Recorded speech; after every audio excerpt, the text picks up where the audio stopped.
conversation, but what happens, how do brands scale, right? So we talked about having 100% shelf space in Black-owned businesses or Black-owned supplies, but what about if we want to be in the Kreyōls or the Ultas or the Sephoras? Like I can count a handful of brands in Ulta that are from women of color. Okay, when do those doors, or how do we get those doors open to brand owners? Anybody? You gotta unmute yourself. Hold on, let me unmute her. Okay. I saw you Sorry. go. I didn't even know. There you go, girl.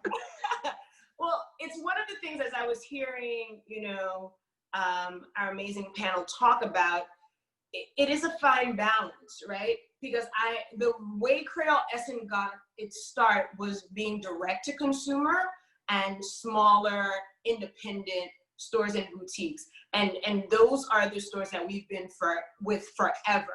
However, I do not want to negate the fact that when it's time for scale, just based on numbers, then you either have to do a lot of sales, increase sales online, or you have to currently, until we get our independent stores to be as large in terms of numbers and in regions as Ulta and Sephora or Target, you do have to start thinking about some of the larger chains and big box stores.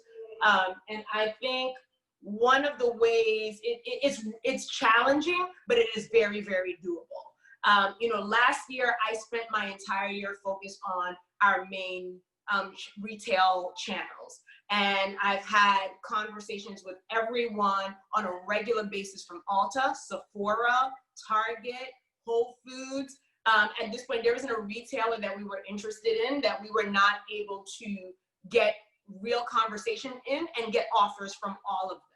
But one main thing is I think we underestimate what our power is in understanding, we have to be, how do you select who's actually best for you? That's an entirely different conversation.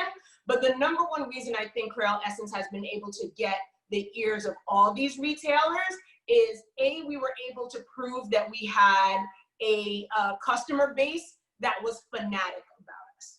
That's number one. It's from our social media. It's from our email list. It's from the engagement.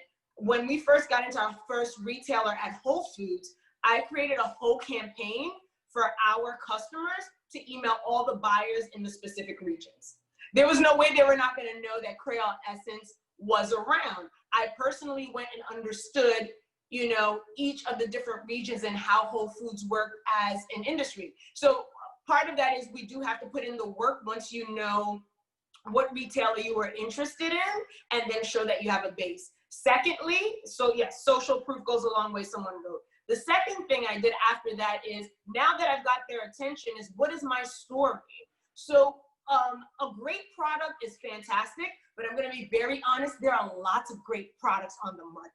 There are lots of them. So the honest truth is that is not enough to get shelf space. You have to be able to have a group of folks who love you. You have to have a story that when someone hears, it connects. So one of the things, from whether I was part of the Sephora Accelerate or Cornell Accelerator or any of the accelerators, is, does your story connect with folks? And then lastly, I would say, what is the problem that you are uniquely solving? So for us, we were very emphatic that we have our hero ingredient. I know exactly what it is. It's not all of our products. That's not the first thing. It's that Haitian castor oil. That's what we do better than anyone else in the world. We feel and know from science to our customer feedback why our castor oil is different. And then the other products, are there to support it, and to be able to show numbers and talk about that and have our retailers feel that trifecta help to open up opportunities on the shelf. Now, the other thing is, and I know you, Melody, you talked about it, is then you have to have the capital to go into those retailers and to show that you can sustain growth. And I think in addition to making sure that these retailers are open to brands who are serving folks of color or textured hair or skin, it's also making sure that we arm brands with the resources that they need to be successful at the right time, because retail is very sexy, but honestly, a lot of brands could do killer by just focusing on their website and their .com and coming in prepared on the retail shelf. So mentorship, I think, is important.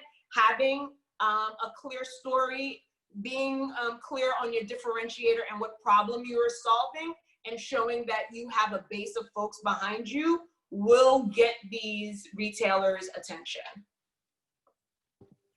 You're such a boss. Yeah, You're such a boss.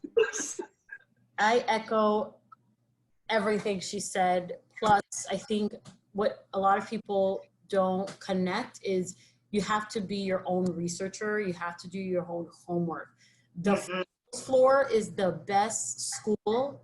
You have to study those aisles. Like, if a company made the investment of putting that product in that shelf space, everything is by design. There's a reason why this is there versus that is there. There's a reason why this brand is at the beginning of the shelf versus at the end of the shelf.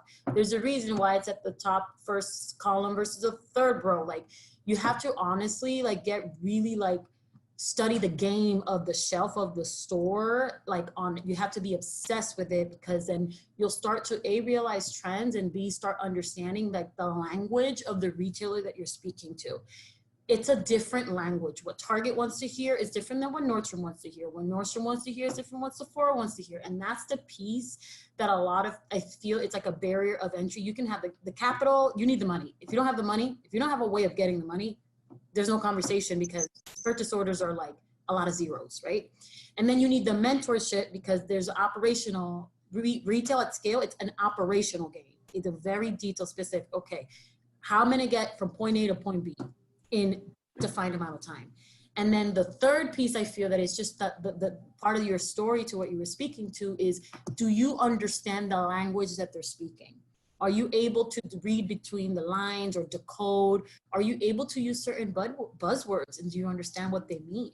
Like, that is that piece that I feel like, you know, someone who's worked on that side, I try to explain to, if you haven't been in a retail environment, it's not as intuitive, right? Because this is like subconscious years of trainings of, you know, CCs and WS and open to stock, and like thinking like a retailer. You don't, and a lot of, you know, brands, like you learn that along the way. But if you, like, you have to build a board of advisors.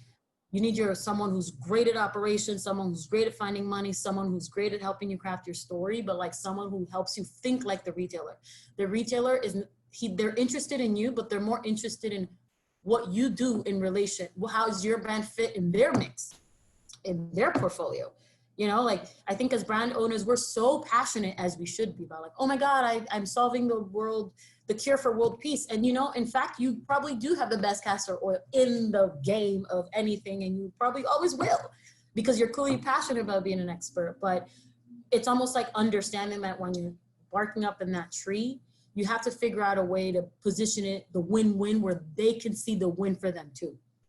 That has to be very important. Your passion can get you in the door, but if they're not able to understand how they're gonna win from a dollar's perspective, it's like, oh, thank you for your time, that was great. You know what I mean? I'm just being honest. I don't know how else to describe it. Like, there's a language barrier piece that that you know, the other brands, they've had cousins and uncles and generational, you know, factories, and they grew up listening to these numbers and things like that. But for people like us, it's a language that we have to learn.